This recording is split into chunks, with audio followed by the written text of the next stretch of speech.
How do you do it? Do what? Live this life. One learns to live as one can.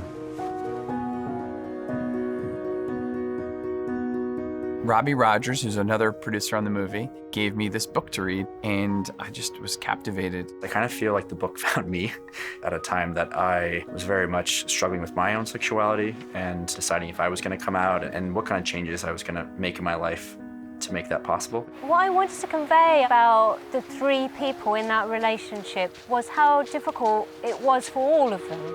It was heartfelt, emotional, surprising. I love the two time periods and the dual narrative. I obviously loved that it was a gay love story, but really a triangle. All love stories are tragic, aren't they? I hope not. Very much about each person's perspective, and it just leapt off the page. At that time, it was not socially accepted to have this kind of human emotional experience. In the 1950s in Brighton, homosexuality was still illegal. Like, how do you ever go about living or understanding yourself if you're not allowed to be that way?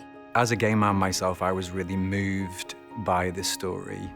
You can't help before you come on that set but ask yourself, like, this could have been my life. Stop there!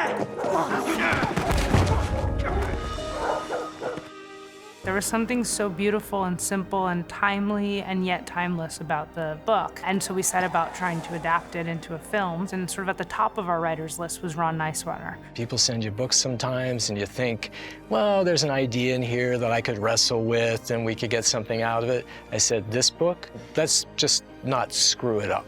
I had been really affected by the screenplay, actually. I'd found it very moving, certainly on many levels. I realized that I had found the next story I wanted to tell on film. When you have these passion projects, they tend to attract other people who are there for the right reasons. You're always surprised by how many things you sort of see similarly. This film invites you, the audience, to examine three lives over two periods with 40 years in between sort of missing from the narrative. I think there's a part of each of the characters that you can see yourself in. It's their friendship that is so intimate and so interesting. You have to be careful. It's also just a timeless story about loving someone who doesn't love you back in the way that you want to be loved. And I think that at its core is so universal. There's still not enough LGBTQ stories out there. There's still individuals that are around that lived through those times, you know, and I think it's important to get those stories told while they're still here to tell them.